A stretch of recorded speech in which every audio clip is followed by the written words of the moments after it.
Welcome to StoriesX. A passenger's shocking prejudice against a black pilot ignites a dramatic confrontation, and the final twist leaves her full of regret. This viral account stunned England, where people called her a stubborn British.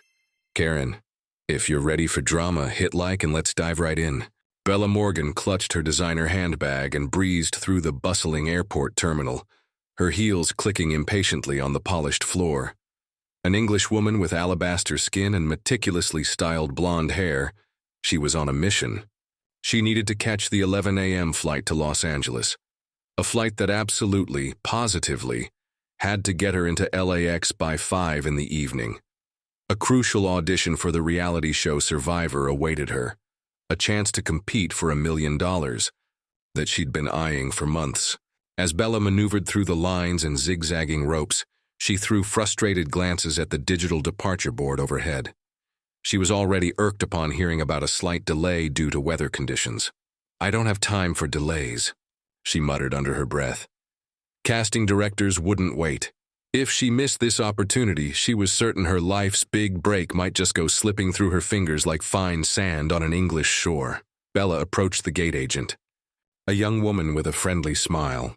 "Excuse me," Bella began, her tone clipped. "This is Flight 728 to Los Angeles, correct?" "Yes, ma'am," the agent replied, still smiling, though noticing Bella's tense demeanor. "We'll begin boarding in a few minutes. We're just finishing up some last-minute checks due to weather patterns over the Rockies." Bella rolled her eyes, letting out a long, exasperated sigh. "Weather, right? Well, I certainly hope the pilot knows what he's doing." Then, with a dismissive flick of her wrist, she walked away to wait in the pre-boarding area. She sat down and tapped her foot, scanning her phone for any updates on Survivor's audition schedules. While she waited, other passengers started gathering around the boarding gate. Families with strollers, business travelers in suits, and casual vacationers in flip-flops dotted the space. Bella couldn't help but eavesdrop on the small talk around her, searching for any mention of the flight's readiness. The seat next to her was quickly taken by a middle-aged man in a Hawaiian shirt, who struck up a conversation with another passenger about the possibility of storms. Bella half listened, unimpressed.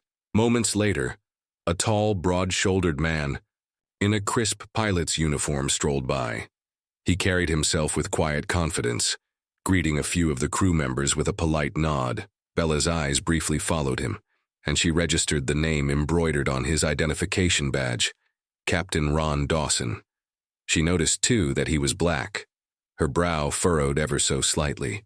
Something in her expression hardened, a flicker of disapproval that didn't escape the gate agent's eye.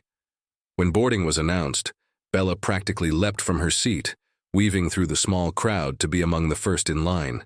She clutched her first-class ticket, determined to secure her overhead bin space and settle in quickly. As she approached the door to the jet bridge, she nearly collided with a flight attendant pushing a wheelchair passenger. "Hey, watch it!" Bella snapped, hurrying to sidestep them. "Shouldn't you be down below with the other baggage handlers?" she added under her breath, incorrectly assuming the flight attendant was a crew member doing double duty. "I beg your pardon," responded the attendant, momentarily startled by her tone. Bella ignored the attendant's glare, flipping her hair over her shoulder. She pressed onward, feeling her anxiety spike. A quick side glance revealed that the pilot who walked by earlier was greeting passengers at the aircraft door. Bella moved closer, her curiosity piqued. When her eyes locked on Captain Dawson's friendly but professional smile, she muttered, "You're the captain? You've got to be kidding me. The airline actually trusts someone like you to fly this plane." Captain Dawson's jaw tightened slightly, but his voice remained courteous. "Yes, ma'am. I've been flying for 30 years, and I'll be taking you safely to Los Angeles today." Bella let out a dismissive scoff. "Sure you will," she said, her accent crisp and her words laced with sarcasm. "I knew I shouldn't have picked this airline. That's what I get for trying to save a buck." She snorted softly and added, "Can you believe this? A black pilot?" Around them, a few passengers overheard, but tried to pretend they hadn't. The tension was palpable. A younger woman standing just a step behind Bella cleared her throat in disapproval, but Bella ignored her, folding her arms over her chest. Bella stepped into the aircraft cabin. The moment she spotted her seat in the front row of first class, she threw her bag overhead and fell into the cushioned chair. Her gaze swung back to Captain Dawson, who was talking politely with another passenger. With a roll of her eyes, Bella mumbled, "What's next? A Chinese chef working at an Italian restaurant?"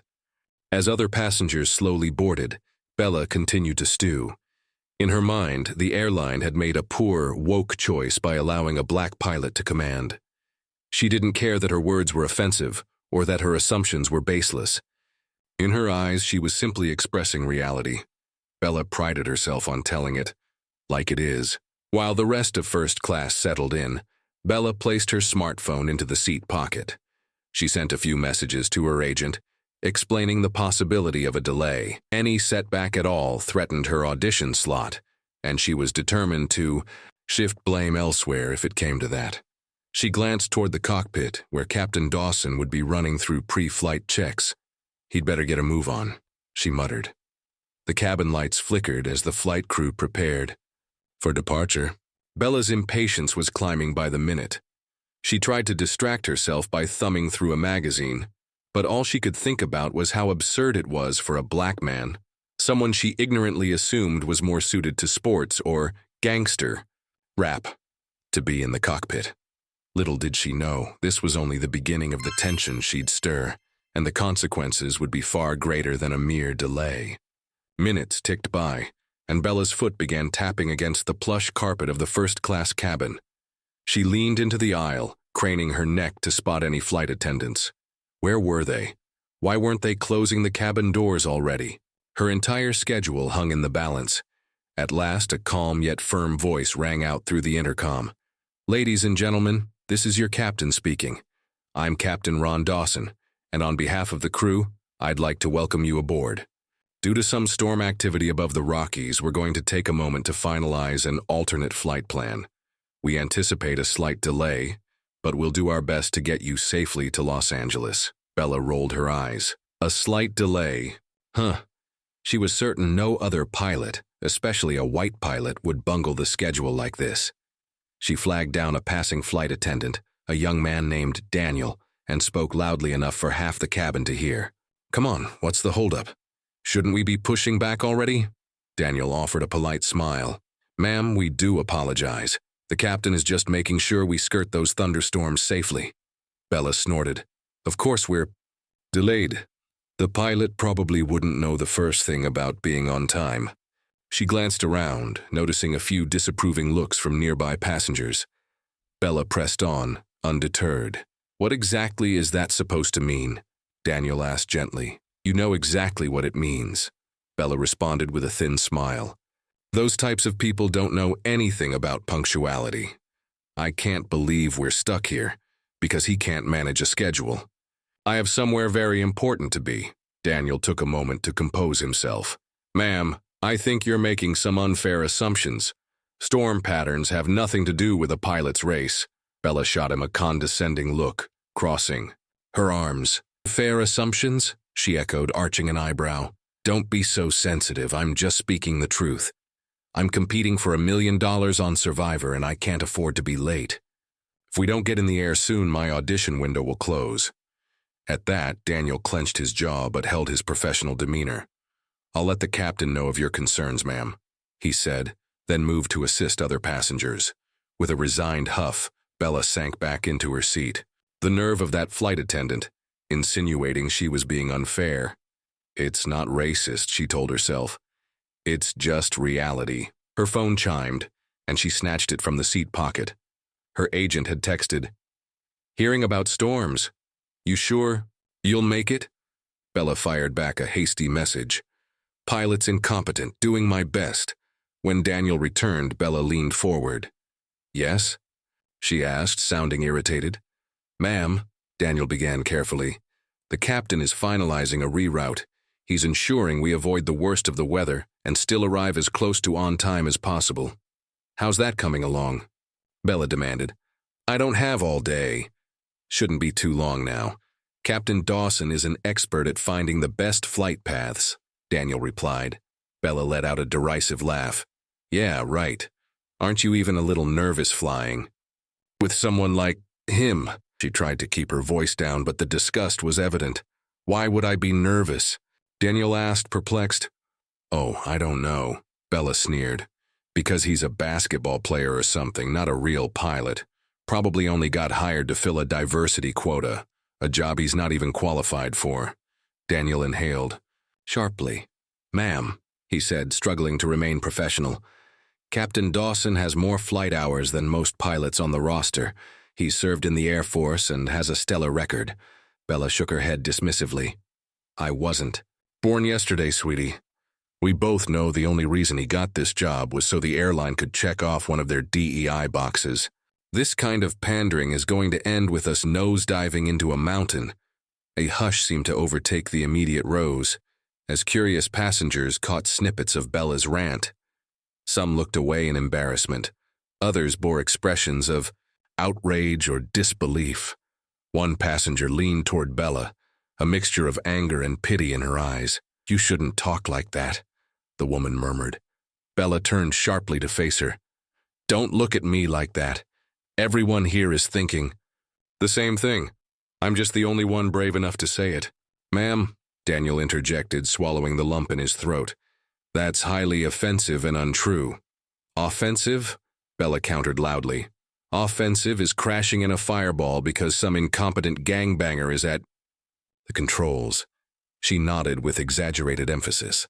That's what's truly offensive.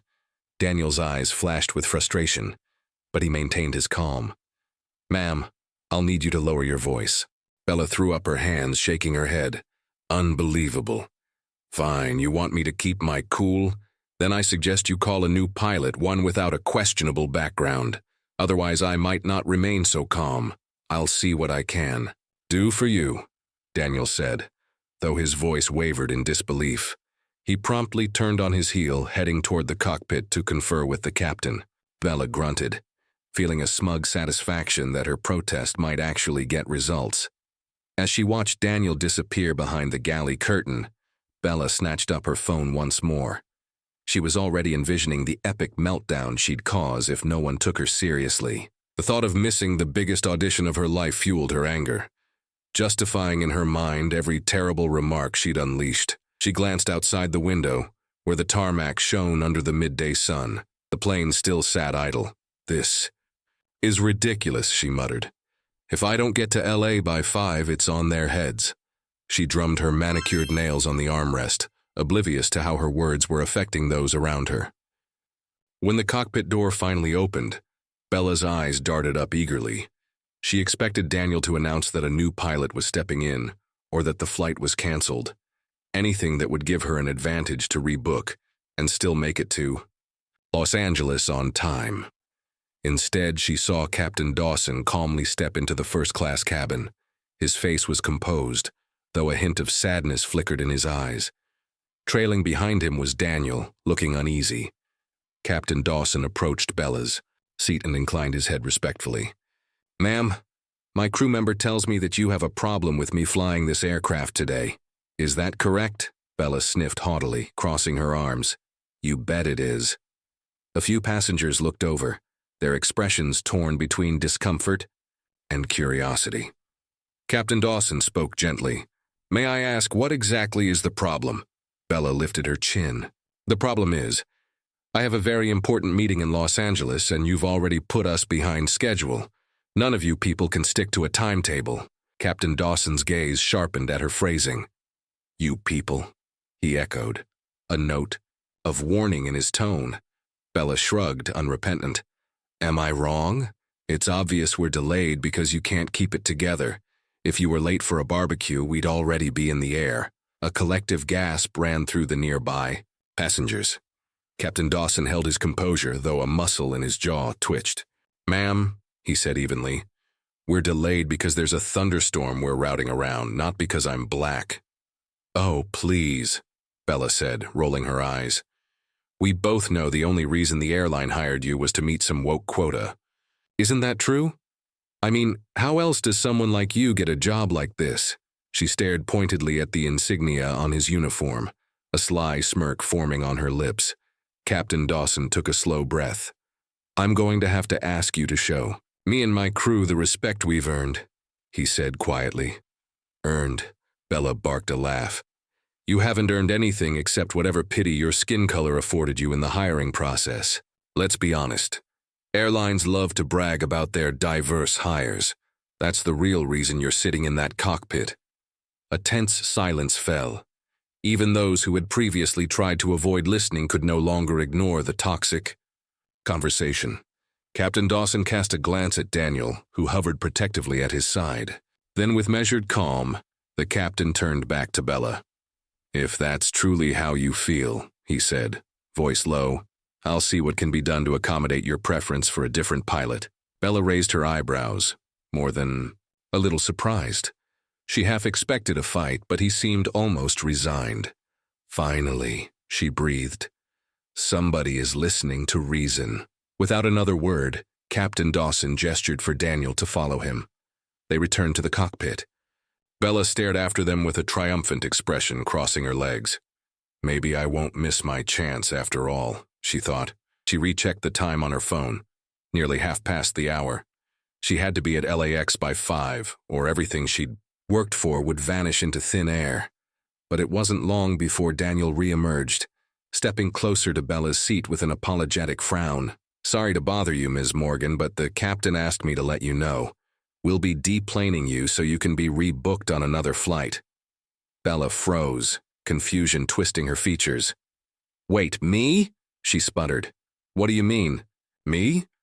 I'm not getting off this plane. He should be the one to go if he can't handle the job. Daniel lowered his voice, mindful of the passengers listening in. Ms. Morgan, you specifically asked for a different pilot, the only alternative, flight that might get you into LA somewhat close to your original arrival time, is Captain Town's flight at 4 o'clock. Bella's lips parted. 4? That means I won't land until after 6. Her voice rose, panic edging in. That's too late. I can't miss this audition. I'm afraid those are the options, Daniel said. You can either stay on board with Captain Dawson, or you can take the 4:00 p.m. flight and try your luck. Tears of rage pricked Bella's eyes. Nist. I demanded a new pilot for this flight, not to get bumped to another one hours later. Can't you call someone in?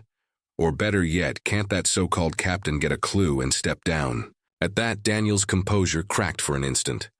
Ms. Morgan, Captain Dawson is one of the most qualified pilots in the airline. You have slandered him repeatedly, and your requests are frankly insulting.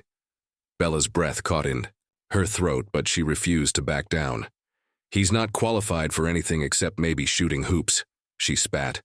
I even saw a gang tattoo on his arm. That's how you know he's trouble. Daniel stood rigid, clenching his fists at his side, but forced himself to remain calm. That gang tattoo is actually an Air Force insignia from the 332nd Fighter Group, the Tuskegee Airmen. His grandfather served with them. Bella snorted. Right, and I'm the Queen of England. Shaking his head, Daniel signaled for security, who were just stepping on board. Ms. Morgan, Daniel continued, since you've made your stance clear, and have been incredibly offensive about, the captain won't be continuing this flight with you as a passenger. Security will escort you to the next available flight. Bella stared at the uniformed officers approaching her seat. Disbelief scrawled across her face. Wait, she sputtered. You can't do this to me. I have rights. Ma'am, please. Gather your belongings, one of the security officers said sternly. Bella looked around, frantically realizing that even if she were forced onto the next flight, she'd arrive too late for her audition.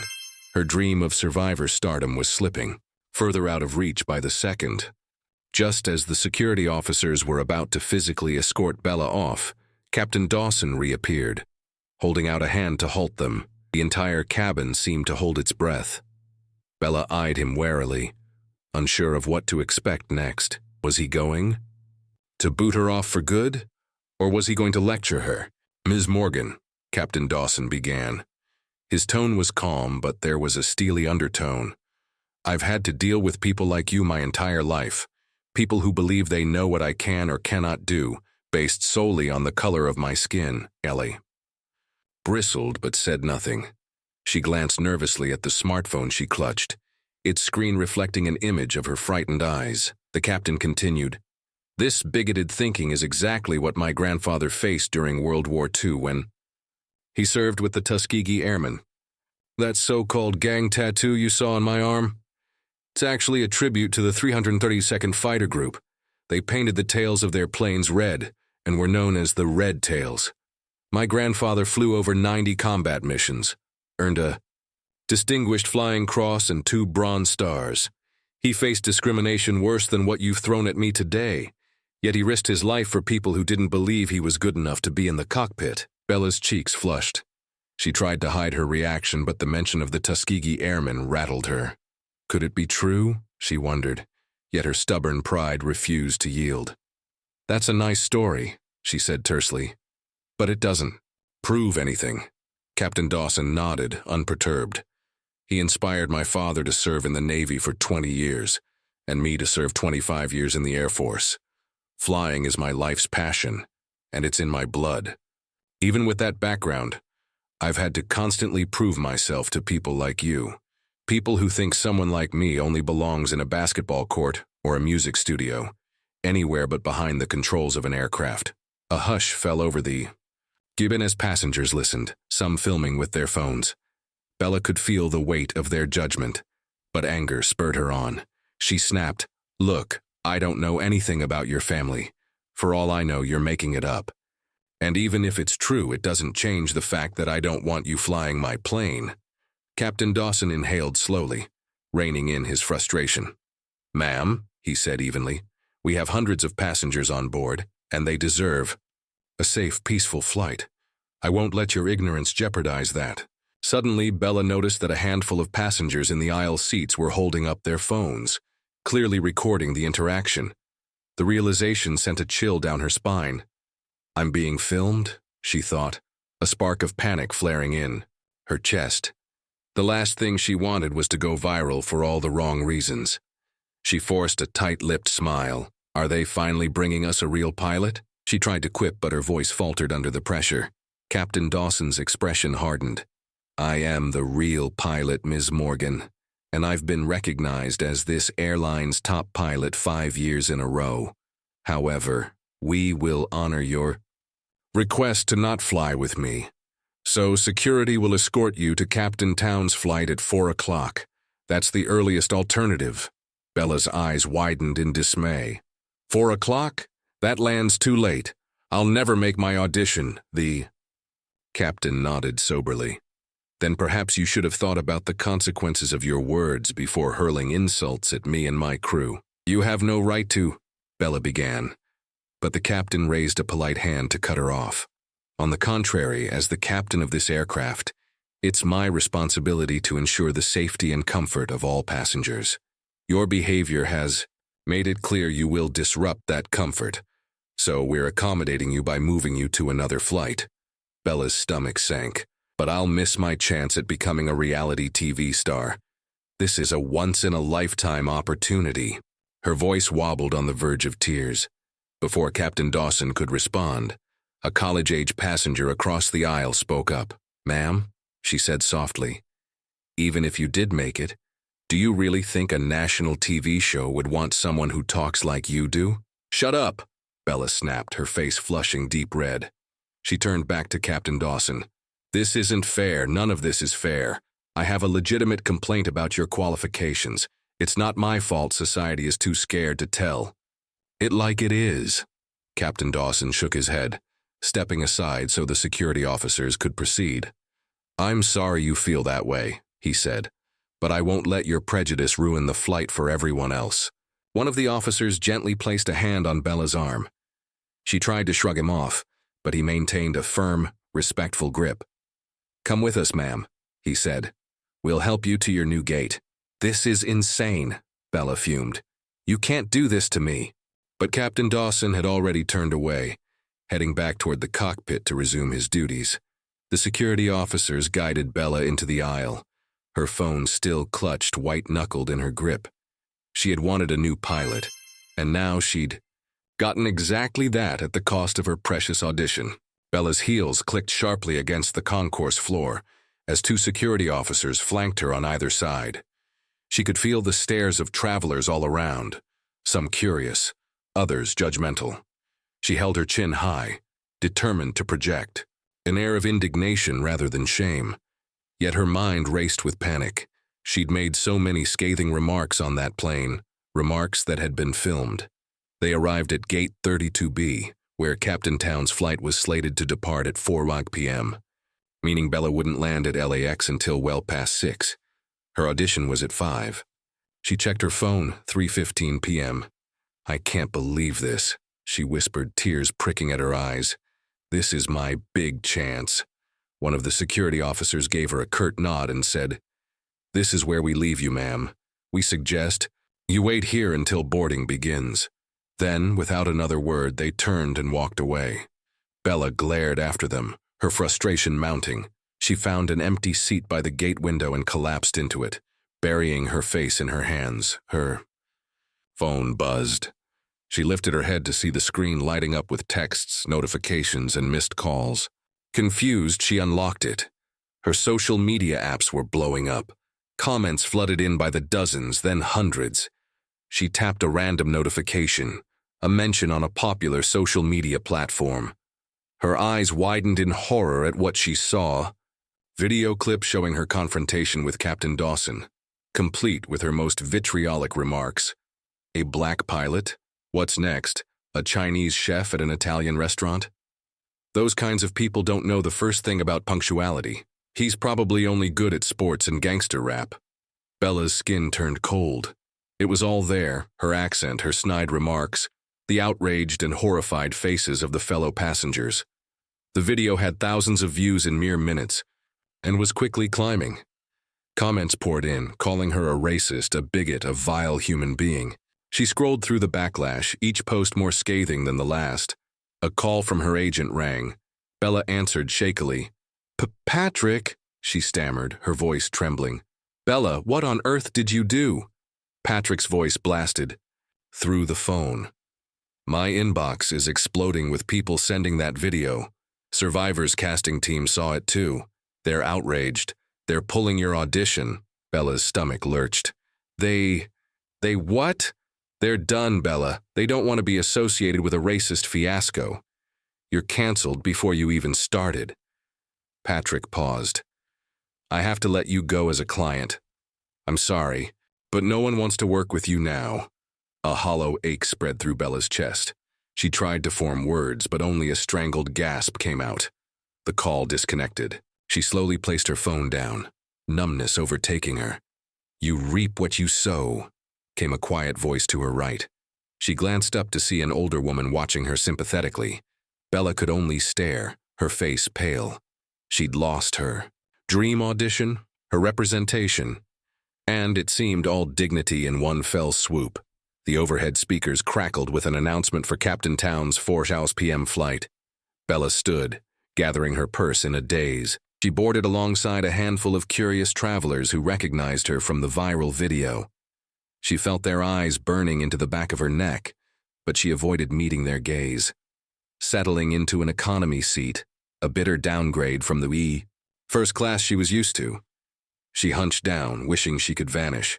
2 rows behind her, a pair of teenage passengers whispered about the clip, giggling nervously. Bella's ears burned at the knowledge that she'd become a public spectacle. She stared out the window, tears brimming, but swallowed them back. She found it almost surreal that just a few hours ago, she was brimming with confidence, convinced. She was telling it is, certain in her convictions about who should and shouldn't be allowed to pilot planes. Now everything had been flipped upside down.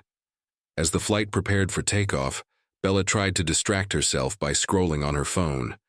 The notifications hadn't ceased. If anything, they'd intensified. She saw headlines popping up on gossip websites and trending hashtags related to her meltdown. She was famous, all right, but for the worst possible reason. When the engines roared to life, Bella squeezed her eyes shut.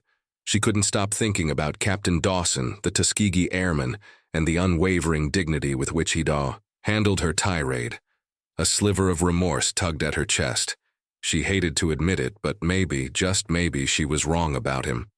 She let out a shaky breath, haunted by the memory of his calm voice and the disgusted stares of her fellow passengers. A tear slipped down her cheek as the plane lifted into the sky, heading west. There would be no triumphant arrival in Los Angeles, no glittering opportunity on Survivor. Instead, Bella was heading straight into the aftermath of her own making. Viral.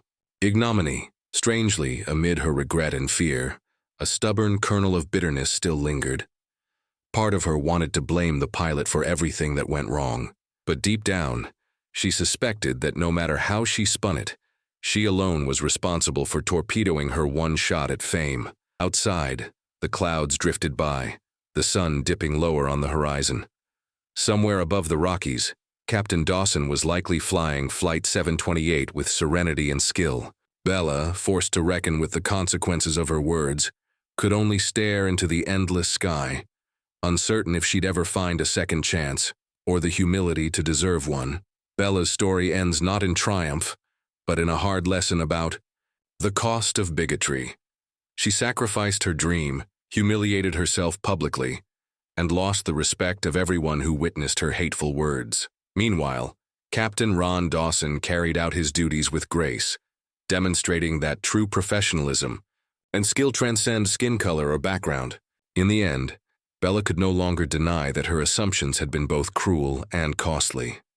The message here is clear. Treating others with prejudice not only harms the target, but also sabotages the perpetrator's own goals. By clinging to narrow-minded beliefs, Bella forfeited her opportunity at fame, proving how destructive hate can be. Realizing people's worth is determined by their character and expertise, rather than stereotypes, can open doors to mutual respect and genuine success. In short, acceptance and understanding pave the way for personal growth and meaningful achievements.